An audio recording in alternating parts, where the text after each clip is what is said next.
Ya mau ke 88 ke 90 deh. Kebanyakan kalau saya lagi keluar gitu, lagi di luar kayak di Singapura, terus waktu saya ke Amerika tahun 90 berapa? 90 Amerika 92. 92 eh, saya ke New York tuh ya. Terus di Hong Kong waktu kamu di Hong Kong ya.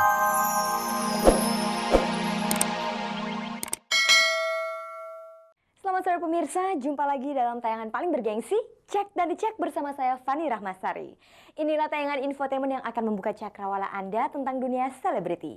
Seperti biasa selama kurang lebih 30 menit ke depan Anda bisa menyaksikan informasi terbaru selebriti. Dan inilah tayangan yang telah disunting oleh tim Cek dan Dicek. Demam Piala Dunia melanda berbagai kalangan, tak terkecuali para selebriti di Indonesia. Mereka mengkoleksi berbagai pernik tentang Piala Dunia. Penyanyi Jess Sahrani menuturkan secara langsung kepada Cek dan Recek perihal musibah yang menimpa dirinya pada beberapa waktu yang lalu. Ikuti pula berita duka dari suami artis Nia Zulkarnain, Ahmad Iskandar, yang meninggal lantaran kecelakaan saat mengikuti latihan rally mobil pada hari Sabtu lalu. Menjelang Piala Dunia Sepak Bola, sejumlah selebriti terkena demam sepak bola. Mereka keranjingan mengoleksi berbagai pernak-pernik tentang bola. Koleksi mereka terkesan antik dan menarik karena bervariasi.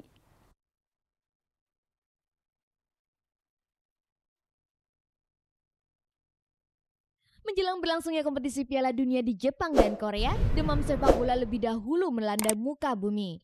Sepak bola pun bukan sekedar olahraga, namun juga show bisnis yang kemudian menciptakan mata rantai sebagai industri. Berbagai hal bertema Piala Dunia kini menyebar di mana-mana. Di antaranya dalam busana, aksesoris, souvenir, merchandise, dan lain sebagainya. Para selebriti kita tidak ketinggalan ikut menikmati demam Piala Dunia ini. Mereka ada yang mengikuti berbagai acara bertema Piala Dunia, ada pula yang rajin mengkoleksi berbagai pernik tentang bola. Jelly Tobing misalnya mengoleksi ratusan jenis barang-barang yang berkaitan dengan bola. Begitu pula bintang cilik Reza Oreo yang juga mulai kerajinan mengumpulkan pernik bola. Hal yang sama dilakukan pula oleh penyanyi dan penggemar bola Ricky Johannes. Sebenarnya sejak kapan mereka tergila-gila pada pernik bola? Sejak 93, artinya baru saya seriusin gitu, cari-cari pernak-pernik gitu ya. Kalau sebelumnya paling ya cuman ini doang deh gitu, apa sih, ya kaos beli 1, 2 gitu. Tapi setelah tahun 93 tuh saya kerajinan gitu, keranjingan ya tepatnya, untuk nyari pernak-pernik gitu untuk ini gitu. Terus semakin banyak teman-teman yang tahu, jadi kalau pas dia ulang tahun tuh yang dikasih ya itu gitu. Karena aku gemar sepak bola, ya aku beli-beli aja. Ya kepada kelas 1, kelas 2, kelas 3, beli-beli aja. Saya ngoleksi itu sekitar tahun 80, ya mau ke 88 ke 90 deh. Kebanyakan kalau saya lagi keluar gitu, lagi di luar kayak di Singapura, terus waktu saya ke Amerika tahun 90 berapa? 90 Amerika 92. 92 eh, saya ke New York tuh ya. Terus di Hong Kong waktu kamu di Hong Kong ya. Terus di Singapura tapi Ada juga di sini. ya ada juga di sini. Tapi kan waktu itu zaman-zaman tahun 90 93 itu kan boleh bilang belum belum kayak sekarang ya. Outletnya kan. Kalau sekarang kan udah di mana aja kita bisa beli asal ada duitnya aja kan. Sebagai fanatik bola, apakah saat membeli pernik-pernik itu mereka berusaha mendapatkan barang aslinya? Saya kebanyakan baju sebenarnya. Baju bola banyak saya yang asli ya.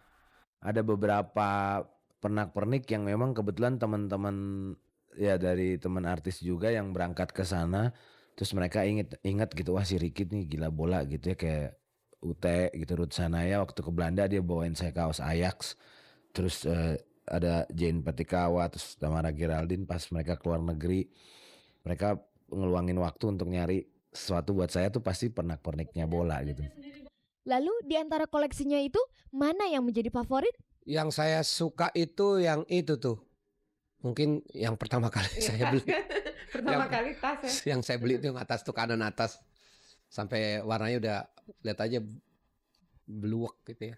Angkas ini nih, Kenapa? soalnya unik bentuknya. Nah, ditambah ada bolanya, jadinya unik. Kegilaan selebriti ini mengoleksi berbagai jenis barang-barang yang menyangkut bola diawali kegemarannya pada dunia sepak bola. Bagaimana ceritanya mereka bisa kerajingan pada sepak bola? Dari 78. 78 tuh saya SD ya. 78 waktu Piala Dunia tuh di Argentina. Terus saat itu tuh saya tuh suka iseng kayak misalnya yang saya tahu aja waktu itu. Jadi saya nonton tuh saya tahu, wah. Jadi saya buat agenda tuh, cuman agendanya udah nggak tahu kemana tuh, sayang banget. Saya tulis, saya bilang di situ misalnya nama-nama pemain Argentina yang saya tahu gitu ya. Terus nama-nama pemain Belanda yang saya tahu pada saat itu gitu. Terus nama yang lain lah ya, Itali dan segalanya gitu ya. Nah mulai dari situ kegandrungan saya nonton bola semakin jadi gitu. Sebelum saya jadi pemusik, saya dulu waktu SMP, SMA itu memang pemain bola di sekolah ya. Terus di kampung juga saya main bola gitu. Jadi memang saya senang. Dan turun ke ini nih, JJ sama Iqmal. Main bola bener dia sekarang nih. Wah, waktu itu aku nonton TV, habis itu tiba-tiba siarannya bola, jadinya aku kan penasaran pengen nonton, akhirnya aku suka.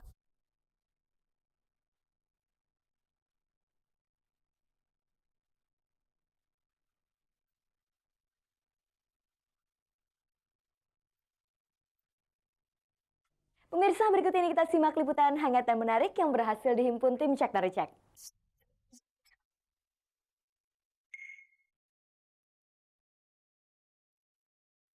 Musibah yang dialami penyanyi jazz kenamaan Syahrani beberapa waktu lalu memang tergolong berat.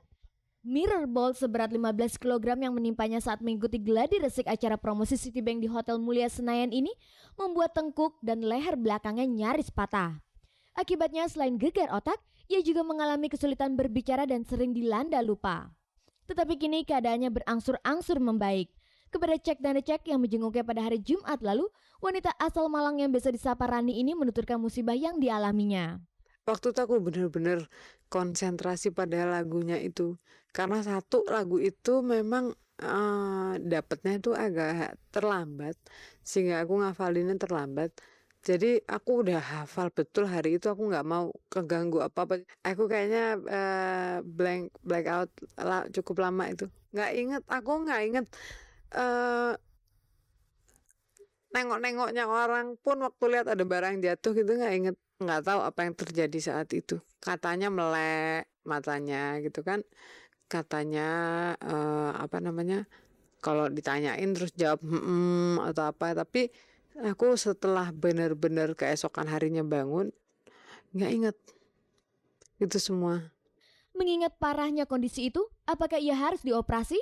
Nggak, dokternya berusaha untuk tidak usah operasi. Jadi retak itu bisa tumbuh dengan pertumbuhan sel karena alhamdulillah nggak retak lebar.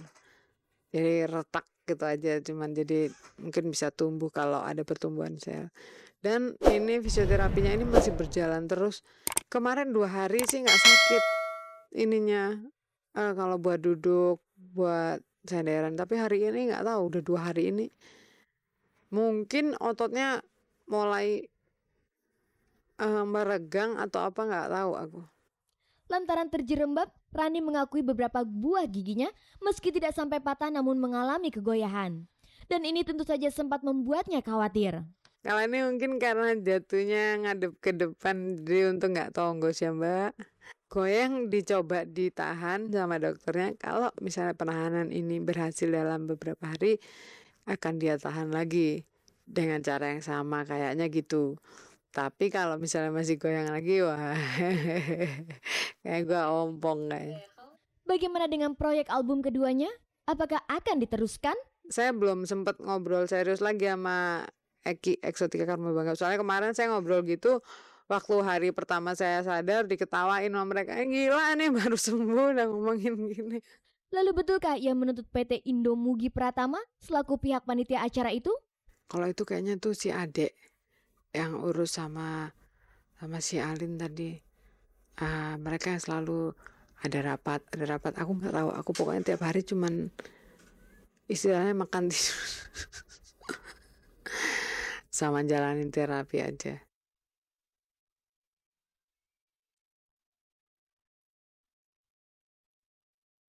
Pemirsa, berikut ini kita simak berita duka yang baru saja dihimpun tim Cek dan Dicek.